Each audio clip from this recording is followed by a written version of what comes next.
Hello students, welcome to our YouTube channel SDK classes. मैं Moni SDK classes से आज हम करेंगे पार्ट 1 के क्षितिज के भाग 2 के प्रश्न उत्तर। जैसे कि हमने पिछली वीडियो में किया था, अपने उसमें क्या किया था, सूरदास जी के पद किए थे, जो 4 पद थे उनकी व्याख्या के साथ आज हम क्या करेंगे, उनके प्रश्न उत्तर करेंगे। सूरदास के पद के जो प्रश्न उत्तर हैं आज हम वो करेंगे। देखिए क्या है प्रश्न। सबसे पहला प्रश्न है, गोपियों द्वारा उद्धव को भाग्यवान कहने में क्या व्यंग्य निहित है। यानी कि गोपियाँ उद्धव को क्या कह रही हैं, गोपियाँ उद्धव को कह रही हैं कि भाग्यवान कहने में क्या व्यंग्य, उनका यानी कि क्या मतलब है कि वो उद्धव को क्यों भाग्यवान कह रही हैं। देखिए उत्तर, गोपियों द्वारा उद्धव को भाग्यवान कहने में यह व्यंग्य निहित है कि उद्धव वास्तव में भाग्यवान न होकर, यानी कि क्या कह रही है वो, उद्धव भाग्यवान वास्तव में भाग्यवान न होकर अति भाग्यहीन है। यानी कि एक होता है भाग्यवान, एक होता है अति भाग्यहीन, यानी कि बहुत ज़्यादा भाग्यशाली। भाग्यहीन है वे कृष्ण रूपी सौंदर्य तथा प्रेम रस के सागर के सानिध्य में रहते हुए, सानिध्य का मतलब क्या होता है, निकटता, यानी कि उनके पास रहते हुए भी उस असीम आनंद से वंचित है। यानी कि वो बहुत ज़्यादा प्रेम से दूर है। वंचित का मतलब क्या आता है, दूर, या जो उनको यानी कि प्रेम रस के सागर से सानिध्य में रहते हुए भी उस असीम आनंद से वंचित हैं, यानी कि दूर हैं। वे प्रेम बंधन में बंधने एवं मन के प्रेम में अनुरक्त होने की सुखद अनुभूति से पूर्णतः अपरिचित हैं। यानी कि वो क्या कह रही हैं कि श्री कृष्ण के इतने पास रहते हुए भी उद्धव वो उनके प्रेम से बिल्कुल दूर हैं, यानी कि वंचित है।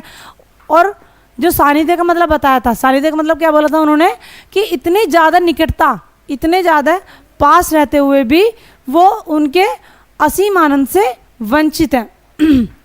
आगे नेक्स्ट देखिए, जो सेकंड है, उद्धव के व्यवहार की तुलना किस किस से की गई है। यानी कि जो उद्धव है उनका जो व्यवहार है वो, उसकी जो तुलना है वो किस किस से की गई है। सेकंड वाले में उत्तर है, गोपियों ने उद्धव के व्यवहार की तुलना निम्नलिखित उदाहरणों से की है। यानी कि बहुत सारे उदाहरण दिए हैं, अलग अलग बताया है।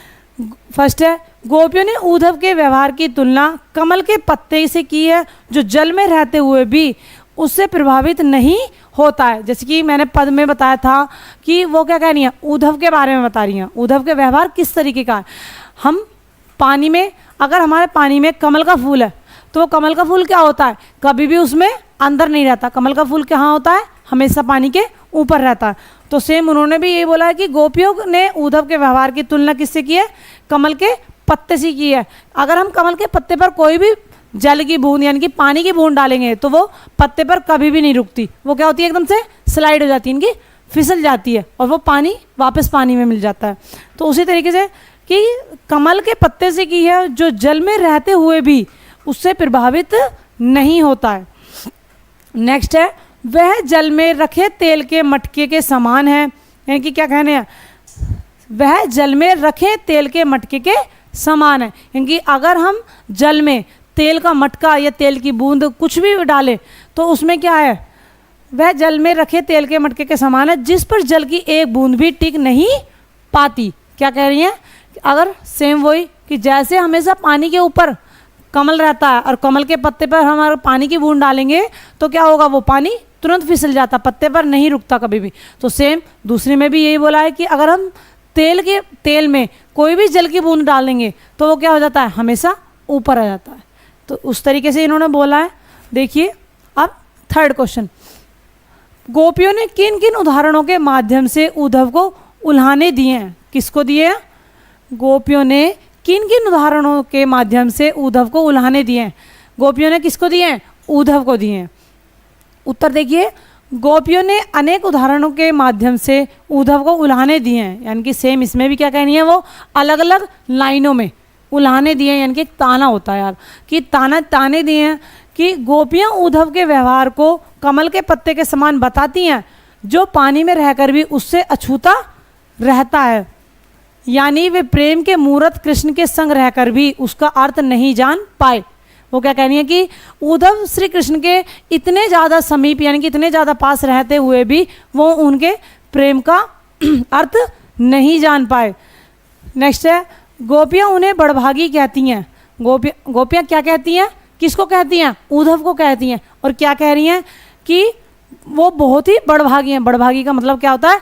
सौभाग्यशाली, जो बहुत सौभाग्यशाली होता है, कि जो कृष्ण के संग रहकर भी प्रेम के बंधनों से मुक्त है, यानी कि दूर है। उन्हें प्रेम के मायने नहीं पता। वो किसको कह रही थी? उद्धव को कह रही थी कि उन्हें प्रेम के मायने नहीं पता। आगे, वे उद्धव के योग संदेश को कड़वी ककड़ी के समान कहती हैं जो उनसे नहीं खाई जाती, यानी कि वे उन बातों को नहीं समझ सकती। यानी कि जो भी उद्धव ने गोपियों को समझाया था, या कोई भी संदेश दे रहे थे, या कोई भी बातें बता रहे थे, तो वो किस नाम से बोला गया था? कि योग संदेश को कड़वी ककड़ी के समान बताती हैं जो उनसे नहीं खाई जाती, यानी कि वे उन बातों को नहीं समझ सकती। यानी कि उद्धव जो भी बातें कह रहे हैं तो गोपियाँ क्या कह रही हैं? हमें आपकी कोई भी बात नहीं समझ आ रही। ठीक है, अब नेक्स्ट है, उद्धव द्वारा दिए गए योग के संदेश ने गोपियों की विरहांगिनी में घी का काम कैसे किया? क्या कहने हैं? उद्धव द्वारा दिए गए योग में, यानी कि उद्धव ने जो योग के संदेश दिए थे गोपियों को तो गोपियों की विरहांगिनी में घी का काम कैसे किया? देखिए उत्तर क्या है इसका। गोपियाँ श्री कृष्ण के आगमन की आशा में बेचैन थीं। गोपियाँ किसके आगमन, यानी कि किसके आने में बेचैन, किसके आने का इंतजार कर रही थी? श्री कृष्ण के आगमन की आशा में बेचैन थी। यानी कि वो क्या कर रही थी? गोपियाँ श्री कृष्ण का इंतजार कर रही थी, कि वे एक एक दिन गिन रही थी। वो क्या कर रही थी? एक एक दिन गिन रही थी, और अपने तन मन की व्यथा को चुपचाप सहती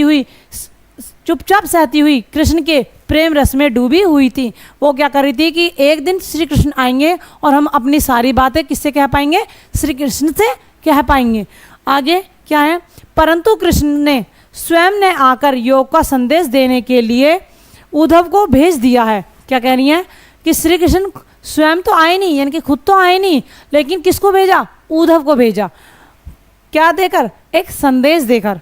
कि देखिए क्या है कि विरह की अग्नि में जलती हुई गोपियों को जब उद्धव ने कृष्ण को भूल जाने और योग साधना करने का उपदेश दिया, प्रारंभ किया, तब गोपियों की विरह वेदना और भी बढ़ गई। इस प्रकार उद्धव द्वारा दिए गए योग के संदेश ने गोपियों की विरह अग्नि में भी घी का काम किया। क्या किया? एक बार फिर से देख लेते हैं कि विरह की अग्नि में जलती हुई गोपियों को जब उद्धव ने श्री कृष्ण को भूल जाने के लिए कहा, किसने कहा? उद्धव ने कहा कि गोपियों से कि आप श्री कृष्ण को भूल जाइए।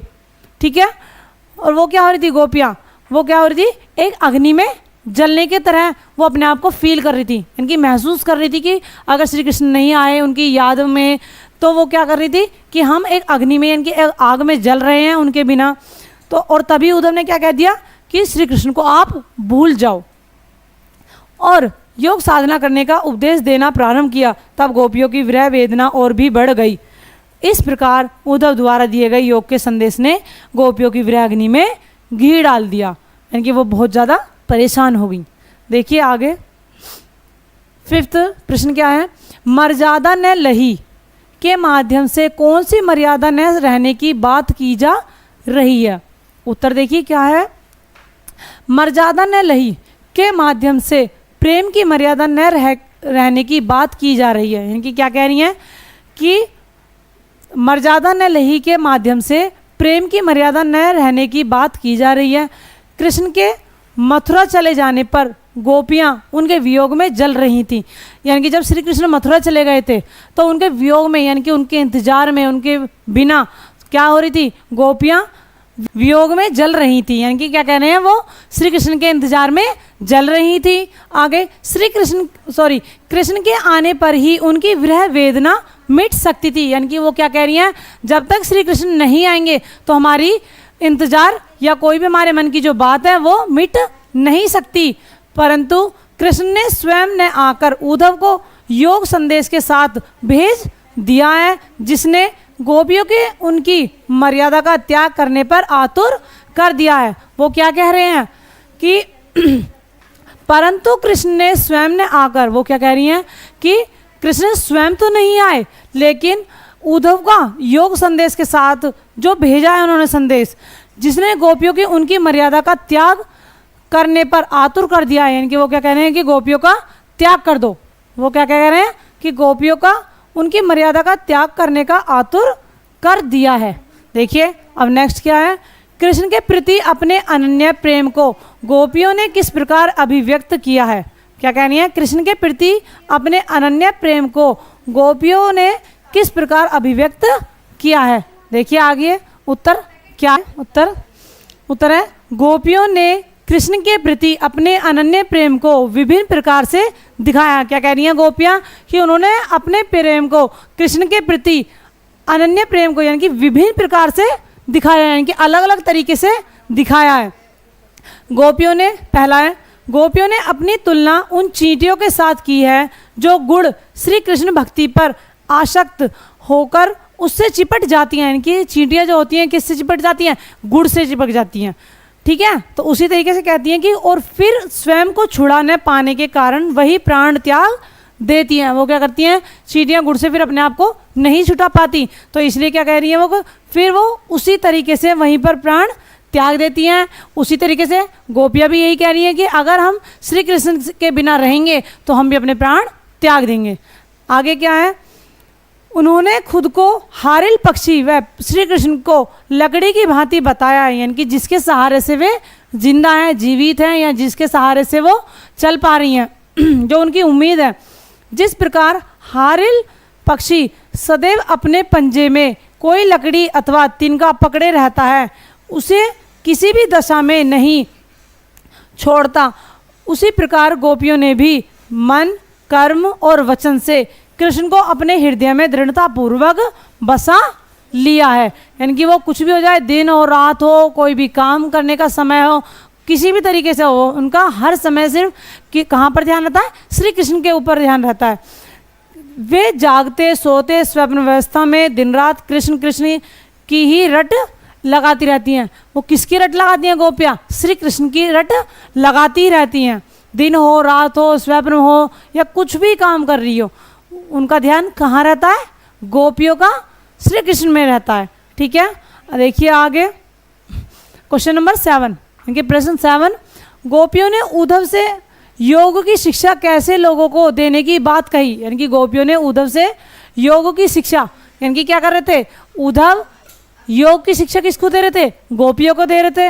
अब लेकिन गोपियाँ क्या कह रही हैं कि शिक्षा कैसे लोगों को देने की बात कही है। देखिए उत्तर, गोपियों ने उद्धव से योग की शिक्षा ऐसे लोगों को देने की बात कही है जिनका मन चंचल है, जिसका मन क्या है, चंचल है, और इधर उधर भटकता रहता है, और क्या है, जिसका ध्यान इधर उधर भटकता रहेंगे, जिसका मन किसी एक काम में नहीं लगता।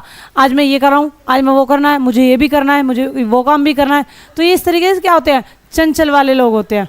ठीक है, तो वो क्या कह रहे हैं, उन लोगों को बताओ ये ज्ञान जिनका मन चंचल है और जिनका ध्यान इधर उधर भटकता है। उद्धव अपने योग के संदेश में मन की एकाग्रता का उपदेश देते हैं, परंतु गोपियों का मन तो कृष्ण के अनन्य प्रेम में पहले से ही एकाग्र है। गोपियों का मन किसके प्रेम में एकाग्र है, पहले से ही श्री कृष्ण के प्रेम में। इस प्रकार योग साधना का उपदेश उनके लिए निरर्थक है। योग की आवश्यकता तो उन्हें है जिनका मन स्थिर नहीं हो पाता, यानी कि वो तो पहले से ही कुछ भी कर लो आप, पर गोपियों का जो प्रेम है या गोपियों का जो ध्यान है वो सिर्फ किसके लिए है, श्री कृष्ण के लिए है। आप कितने भी कुछ भी कह लो, उनका ध्यान नहीं हटेगा श्री कृष्ण से। ठीक है, तो वो क्या कह रहे हैं कि योग की आवश्यकता तो उन लोगों को है जिनका मन स्थिर नहीं हो पाता, इसलिए गोपियाँ चंचल मन वाले लोगों को योग का उपदेश देने की बात कहती हैं। किससे कहती हैं, उद्धव से। ठीक है, अब नेक्स्ट क्वेश्चन है, प्रस्तुत पदों के आधार पर गोपियों का योग साधना के प्रति दृष्टिकोण स्पष्ट कीजिए। यानी कि जो पद हैं उनके आधार पर गोपियों का जो योग साधना है उनके प्रति दृष्टिकोण स्पष्ट कीजिए। ठीक है, यानी कि दिखाइए किस तरीके से। तो उत्तर है, गोपियों ने योग साधना को निरर्थक बताया है, यानी कि आप कुछ भी कह लो इसका कोई फायदा नहीं है, इसका कोई अर्थ ही नहीं है। ठीक है, उनके अनुसार यह उन लोगों के लिए है जिनका मन अस्थिर है, यानी कि जिनका एक जगह मन नहीं लगता। ठीक है, आगे, परंतु गोपियों का हृदय तो श्री कृष्ण के लिए स्थिर है, वे उनकी भक्ति में पूरी तरह से समर्पित हैं।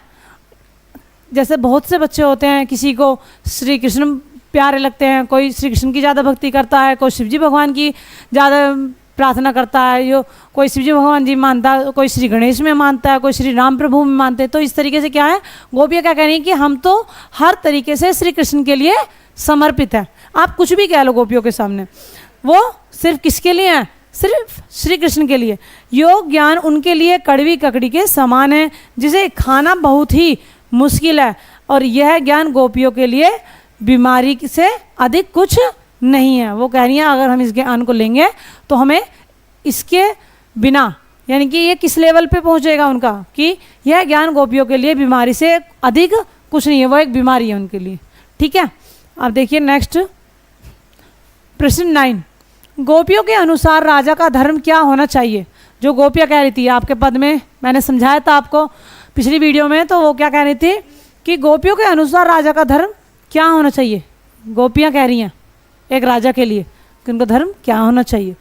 देखिए उत्तर, गोपियों के अनुसार राजा का धर्म है कि वह प्रजा को ना सताए और प्रजा के सुखों का ख्याल रखे।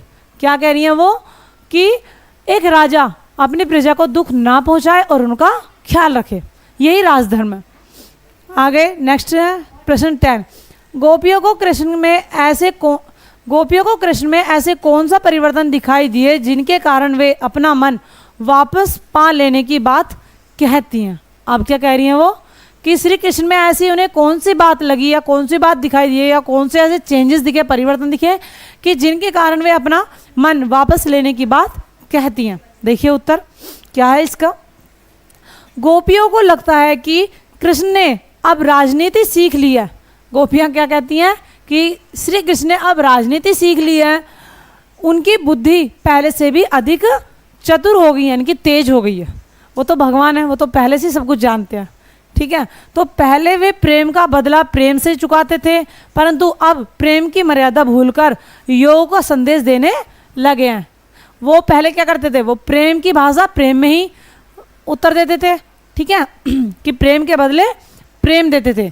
अब लेकिन क्या कह रहे हैं वो, अब प्रेम की मर्यादा भूलकर योग का संदेश देने लगे हैं। ठीक है, कृष्ण पहले दूसरों के कल्याण के लिए समर्पित रहते थे। कृष्ण पहले क्या रहते थे, वो दूसरों के भले के लिए समर्पित थे, यानी कि दूसरों को भलाई करने के लिए समर्पित थे। लेकिन अब क्या कह रही हैं, परंतु अब अपना भला ही देख रहे हैं। वो क्या कह रहे हैं, क्या कह रही हैं कि वो अपना ही भला देख रहे हैं। और श्री कृष्ण को कह रही हैं कि वो सिर्फ अपना ही भला देख रहे हैं। उन्होंने पहले दूसरों के अन्याय से लोगों को मुक्ति दिलाई है, परंतु अब नहीं। अब क्या हो गया, अब नहीं दिलाते। उनका कहना ऐसा है गोपियों का कि श्री कृष्ण गोपियों से मिलने के बजाय योग की शिक्षा देने के लिए उद्धव को भेज रहे हैं, और श्री कृष्ण के इस कदम से गोपियों के मन और भी आहत हुआ। यानी कि गोपियों, श्री कृष्ण ने जो ये योग संदेश उद्धव के द्वारा भेजा था, तो क्या कह रही हैं, गोपियों का मन इससे और भी ज़्यादा दुखा है। कृष्ण में आए इन्हीं परिवर्तनों को देखकर गोपियाँ अपनों को श्री कृष्ण से अनुराग से वापस लेना चाहती हैं। ठीक है, वो क्या कहती हैं, अब हम श्री कृष्ण से अपना प्रेम, अपनी सारी चीज़ें जो भी उनके लिए हम इतना समर्पित थे, उनके ख्यालों में उनका इंतजार करते थे, अब हम सब वो क्या ले रहे हैं, वापस ले रहे हैं। देखिए अब नेक्स्ट क्वेश्चन है, गोपियों ने अपने वाक चातुर्य के आधार पर ज्ञानी उद्धव को परास्त कर दिया। उनके वाक चातुर्य की विशेषताएं लिखिए, यानी कि क्या क्या विशेषताएं थी उनकी। उत्तर है, गोपियों के वाक चातुर्य की विशेषताएं इस प्रकार हैं। सबसे पहला क्या है, साहसी। साहसी यानी कि गोपियों पूरी तरह से निडर हैं। क्या कह रही हैं, गोपियाँ पूरी तरह से निडर हैं, यानी कि अब वो नहीं डरती। वह उद्धव को कोसने से परहेज नहीं करती। अब क्या कह रही हैं, वो उद्धव को कोसने से, यानी कि उद्धव को कोई भी भला बुरा कहने से कोई भी परहेज नहीं करती। अब उन्हें कोई मतलब नहीं है कि अब वो कितने ही भला बुरा कहें, अब उन्हें कोई दुख नहीं होता। वह उनके योग साधना के संदेश को कड़वी ककड़ी और बीमारी बताती हैं। यानी कि उद्धव जो भी उन्हें योग संदेश दे रहे थे, तो वो क्या कह रही थी कि वो एक कड़वी ककड़ी की तरह है उनके लिए। ठीक है, अब नेक्स्ट है व्यंग्यात्मकता।